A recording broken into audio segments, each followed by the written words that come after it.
Hello. Hello, Adam. Good night and good morning, and welcome to the DNA Community Podcast. Good night and good morning. We had to wait for it. Thank you. This is Dana B. If you have never seen this podcast before, I'm Adam R. Jacobson. It's a pleasure to be welcoming you to our March 2026 podcast, coming to you from Social Arts Studio in Boca Raton, Florida. Yes. There is some construction outside, but that's okay. We're going to rise above. Yes. And we have some great things that we're going to be sharing in this episode, particularly, if I can help you, because yes, that's what we're all about. You are the yin to my yang. Yes. And we are going to be interviewing Melanie Stefanovic, Ph.D. She is the Executive Director of Cocoplum Nature School. Co-founder. And is the co-founder. It is a wonderful part of our local community in Delray Beach, Florida. We're going to learn a little bit more about what that school is, and why it's there. You're going to see in between the nature and the classrooms that they have for their beautiful children that are part of their school. Mm-hmm. Yes. Also in this episode, we're going to talk about some of the evolution of Dana B. Yes. And learn a little bit more from her. Me. That's me. Wifey B. I'm Dana B. Dana B. So if I can just share one thing that if you're just tuning in, you may not know about me, and also Adam, he'll share a little tidbit of knowledge about him too, is my Hebrew name is Devorah, and in Hebrew, Devorah means bee. My middle initial at birth is B, a B-A-R-I to be specific, and I took a swing on that when I created my brand. And I'm Dana B. I'm here to pollinate. I'm here to be a connector in the community, as well as bridging gaps of community to bring people together. I've been told I am good at that, and I enjoy doing it, and I want to be of service to the community in that way. And along with Adam, with our podcast, what are your strengths that you're bringing into us today? In general. Playful banter. Playful banter. And just spreading the good word about why community is not specifically where you live. Mm-hmm. It's in your heart and it's in your mind. And one of the things that we wish to do across the next year with our podcast is to explore ways that you can become a better human being through some of the things that we're sharing and some of the people that we're going to be speaking with. Yeah. Yes. Right? All those good things and more. It really comes within. It really radiates out. So I've been on my own personal healing journey of a lifetime of, shall I say, trauma. I think that's been a buzzword a lot in local channels. If you're not a social media person, which I know there are many of us that have taken time away from those channels, we are here to be a conduit for you to know that you have the power within to radiate peace and tranquility in your life. As one of my favorite recording artists was my Spotify list the last year, Mr. MC Yogi. He says this so beautifully in all of his music, is that, I was going somewhere with that. Only love is real? Only love is real, yes. The power is within, and really, it starts within, and you could have heaven on earth. That's what it was. Thank you. Before we go into our main interview and discussion about Cocoplum Nature School, I wanted to kind of give our audience a little bit more in terms of what Dana and Adam have been doing that has been community-minded, or perhaps something bigger and something grander. And I just wanted to give a shout out to Save the Chimps. Yes. The Chimpathon is something that's very unique, and it's something that we've been participating in for how many years now? I think 4 years now. 4 years. Yeah. Save the Chimps is a nonprofit organization that is based in rural St. Lucie County. Mm-hmm. It's right by the fairgrounds, and it's a sanctuary for chimpanzees. Mm-hmm. And these are chimps that may have been in Hollywood, they may have been in private ownership, and the organization is designed to what, Dana? Well, I don't know if I have all that to share right now, other than what you said is beautiful. I wanted to add that Bob Barker, if you were around in the 80s, you knew him as a very big advocate for the chimps. And there is a road in this preserve that is named after him because of all the support that he had given over his lifetime. And his legacy lives on there, and with the people and volunteers and staff and medical professionals that are making the lives of these chimps tranquilo. Excellent word. Thank you.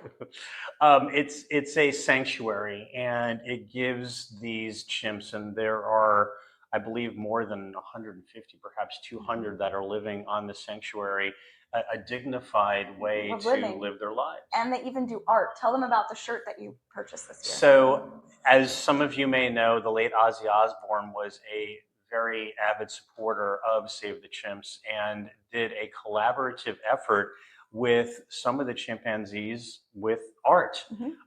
These are paintings that are inspired by Ozzy Osbourne and have a little bit of added value because not only did Ozzy perhaps inspire some of the art, but some of the chimps completed the artwork. And they had some T-shirts for sale, and they were quite popular. And I was able to get one of them. Beautiful keepsake, and we also supported them in their mission to keep this life a pleasant life. And I also want to bring that to humans because we wouldn't be anywhere in our existence without evolution.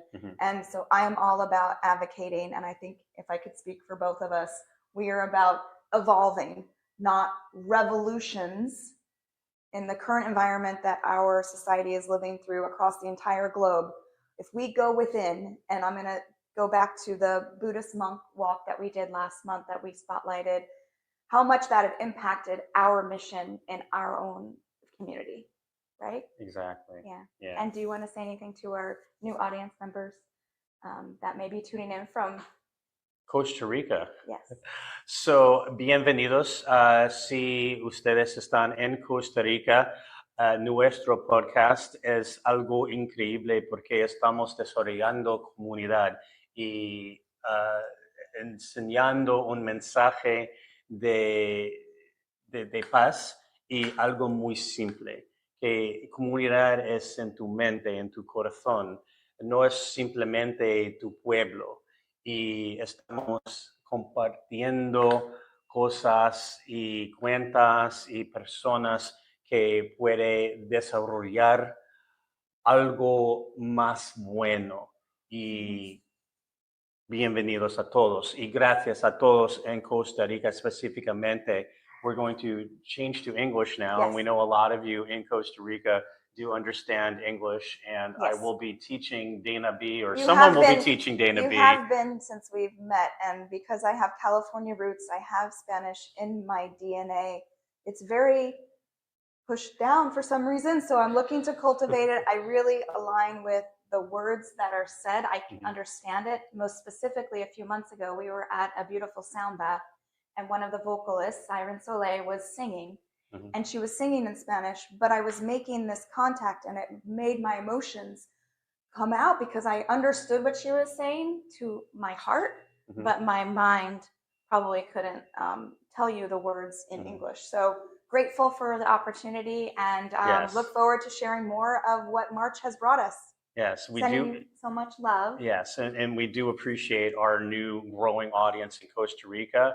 And we just want to share that our last experience in Costa Rica was now 4 years ago. So we do owe you a visit. And special thanks to Shandari, which is a resort above Alajuela. It's very beautiful, and we have a tree there. We planted a tree in honor of our second anniversary when we were on property, and we're so grateful to the staff there because every year we write them an email in about mid-January, and they send us a picture of our growing tree. And so we're going to share that with you. We're going to share that with you now. But again, gracias a todos en Costa Rica y pura vida.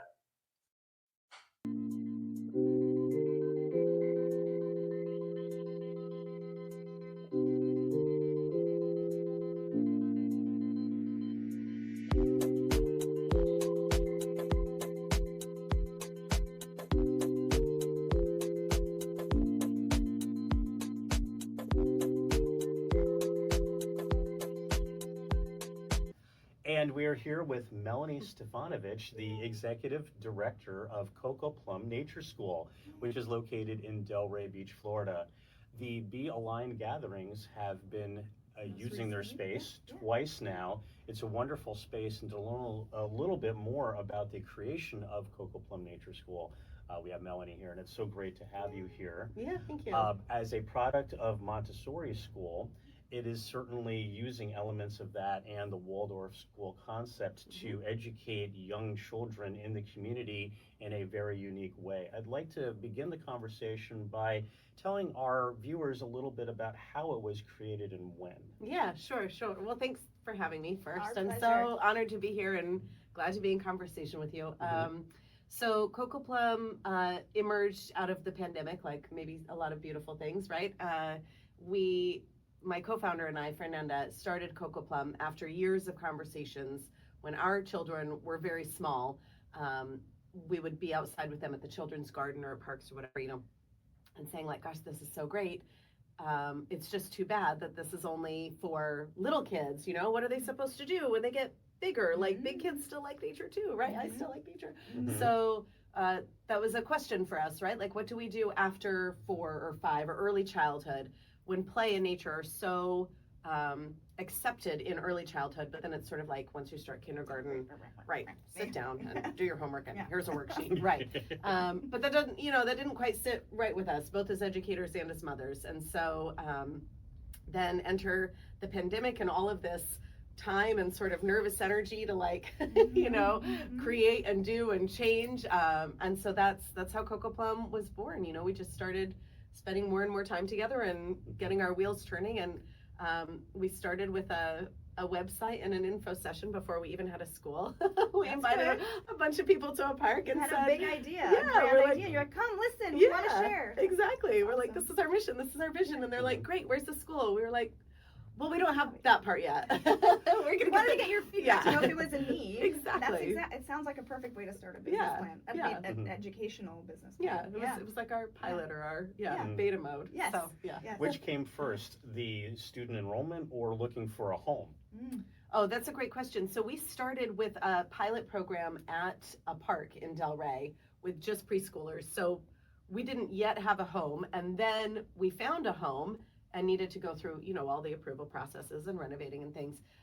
So while that was going on, we were running just this little co-op group at a park with a few families. So enrollment started, and then when we saw, all right, this is something the community wants, we want that, and are there other people like us who also want this? And when it turned out there were, we were like, all right, then let's go ahead and get the building and really, really do it. Awesome. Yeah. Yay. Fast forward to the middle of 2026 and your enrollment is steadily increased and it's growing for the next academic year. Right. Share us a little bit about where you are today in enrollment and how many grades there are in this school and some of the space that you've created.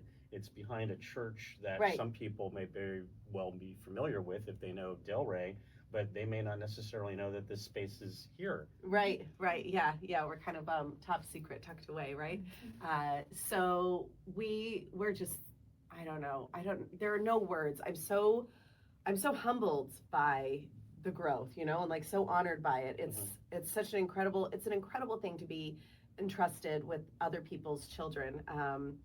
And it's, for every extra one that you're entrusted with is exponential, right? It's like, wow, all of this trust, all of this love. And also, yes, Fernanda and I incorporated the school and signed the lease, but you don't create something like this without a community. I mean, I know, because this is the work that you do, right? But this is what we want other people to know Yes, too. Right. You don't create it without the community, right? It takes that energy, that desire, those prayers, the working together, right?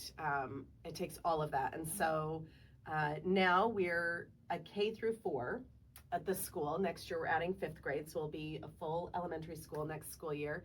We'll have around 54 students, maybe 56 or 57 or so. We're doing great and feeling so blessed to do that.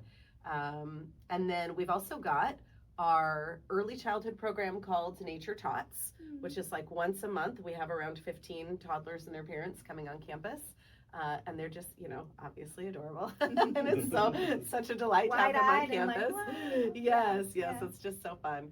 And we have our nature play program at the lake where we started at the park. And that's for, 4, 5, 6-year-olds. And then we've got after school and camps also. So all of these programs, the elementary school is sort of our flagship program, but we also have these auxiliary programs that are beautiful ways to serve even more folks in the community. So in all, we have like 150 kids and families. Awesome. Yeah. So if I'm doing the math, you said you started in 2020. Right. We're in 2026. Right. So if I remember correctly, if I'm doing the math, the children that started with you are now going to be in 5th grade. Right. That's right. amazing. So we grew up with them. And of course there's, people moved to North Carolina. Right. They did that. But there's been movement. Environment, but still you have that core group, including your children. Yeah, my oldest is in that group. Yeah, that's right. That's right. Yep, that's pretty terrific. Yeah. Going back to when all of this came to fruition, did you have a background in teaching, education? What was really the spark that said, I'm going to do this? Obviously, you were not a banker or working as a baker. There must have been some education linked there. Right. I bake a really good banana bread, but that was not my career. Right. That's not what I was doing for a living. Nobody's paid me for it yet.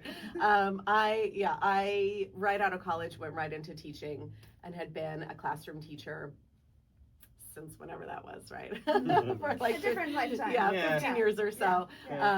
I taught in Catholic schools and in public schools, and I ran summer camps, and I had done, I studied to become an assistant principal and eventually principal, did my master's degree and my Ph.D. So I was like very much on this sort of traditional educator track, like teacher to teacher leader to assistant principal.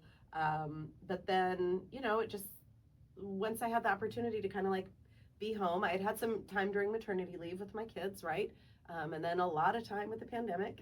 And, that gives you that opportunity to go, all right, what am I really here for? What do I really want? What really fills me up, right? What's really, really in alignment with me? And I'm so grateful for that traditional path, because I am kind of a rule follower, right? So like, the speaker growled at us. I appreciated that, actually. We can take a breath and we can. And now power on. All right. Power on, right? That little growl. That was funny. So when you say you have the foundation of being a rule, I feel like it's important to have some kind of structure. Yeah, some structure, a path. Yes. That way there's a way to go forward. Right. I follow that path and have that framework, and that was helpful. And then also the gift of pause time, sit back and go like, what now? So that's kind of how I evolved, how my career got me here. That's awesome. Hey, very awesome. So now that you have this foundation of this school for now going on 5 years into the 6th year, right. How do you keep it going? Where is not only the community, but I feel like you have to have funding in some way. Do you want to share about that?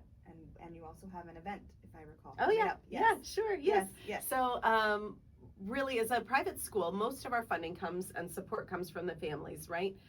Not just financial, but their presence, their volunteerism, right? The things that they help out with. Energy exchange of time. Yes, and just energy exchange in general, whenever we need a contractor or an artist or whatever, there's always someone in the community. To lean on, right? To lean on. Something that I do. So I love that. Okay. Yes, to lean on.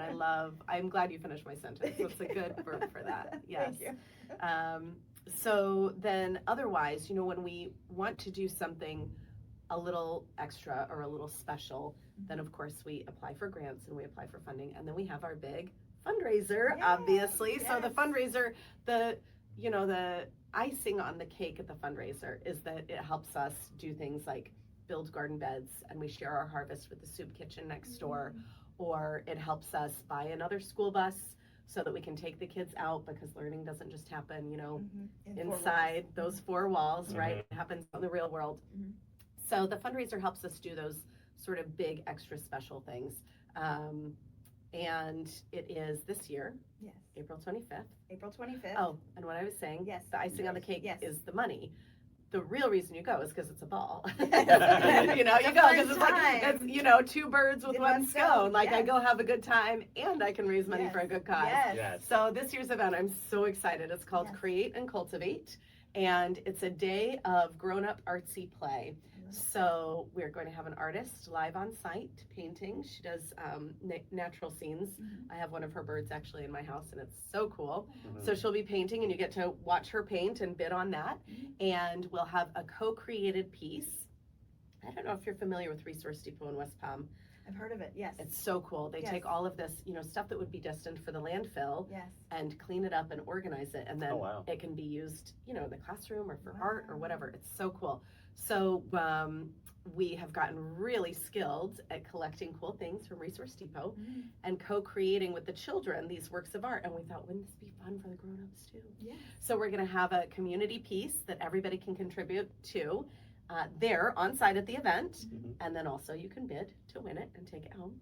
And we've got a ceramics teacher coming to do some ceramics. Yay. There's more. I could go on. I know But we have a time people limit. can find out if you are People can local in find Palm out, Beach County, yes. no matter if you are Delray, Boynton, Boca, Deerfield, into Broward. We Right. would love to see you at Yes. the event, right? That's right. Yes. That's right. Yes. Open to everybody. Yes. Details on the website. Yes. Yes. And that Okay. website is? www.cocoplumbnatureschool.org. Yes. Yes. And are you on socials as well, Instagram? Yeah, that's right. Yep, Instagram and Facebook at Cocoplum Nature School. That's right. Yep. Mhm. Yep. All right. Yeah. Amazing. Amazing. Well, we were able to take a recent tour of the school, and we have some footage of our experience. We're going to show that to you right now.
So that was some of our experience at Cocoplum Nature School, where every classroom has a mascot, which I love because it brings nature into the Yes. classroom. And one of the things that I particularly noticed and was fascinated of was the fourth graders, I believe, learning about newspapers. Oh yeah, Dana and I have had this conversation that as we're building a video podcast on YouTube, there seems to be this retro acculturation of old technology. Kids want to read a newspaper or hold a book. They may not necessarily want a Kindle device or continue to look at screens from start to finish of your day. What have you noticed with the students that you're working with in terms of their preferences on how they wish to learn and the devices that they prefer to use? Yeah, we're in a really unique community and unique environment. Many of our students actually come from screen-free households or very limited screen time, right? Very few of them have like their own personal tablets. They don't spend a whole lot of time really watching like TV or playing games. They don't have, their own phones or anything. Most of them are too young, but sometimes, structure about that. Yes. So they're already, they already have this sort of old-fashioned childhood preserved for them, right? And then in school, we don't do any instruction on screens. Sometimes we use a tablet to like identify bird calls or identify a plant. Exactly. So to that point, if I could interrupt you and just say, using technology for things like that and helping it to learn in cases of identifying is great because it's prompt and you can show the children in real time, but then having the tangible, touching the dirt, looking at the birds, smelling the air, being outside, putting your feet on the ground and knowing where that all comes from. I think it's amazing. I'm really in full awe as Adam and I are not parents, but we know that the generation coming up is so important to bring back those roots of the humanity. And as I'm saying this, my whole body is tingling because I know that it is the positive way forward. Yeah. And I am in forever gratitude for what you and the Cocoplum community have created. That's why I've been so drawn, and Adam has been there too, to be a part of what you are cultivating for the next generation. Yeah, thank you for that. I received that. What we say is we teach them to use technology so they aren't used by it. Right? Wait, we need to say that again. Yes, please. okay. Teach them to use technology so they aren't used by it. Right? Yes. Yeah. And first, we appreciate nature and we appreciate ourselves and we're in relationship with one another. And then we go, oh, technology can be a great tool for helping me connect with you. Yes, helping me, exactly what this podcast is. Yes. And I'm going to use it for that. But I'm not going to let it take advantage of me and use me. Yes. Wise words of wisdom from Melanie Stefanovic, the Executive Director for Cocoplum Nature School. It's been wonderful having you on our podcast. It's been an honor. Thank you for having me. Thank you. It's been so great. So much. We'll see you April 25th. Okay. Yeah. Okay. All right. Thank you. Thank you.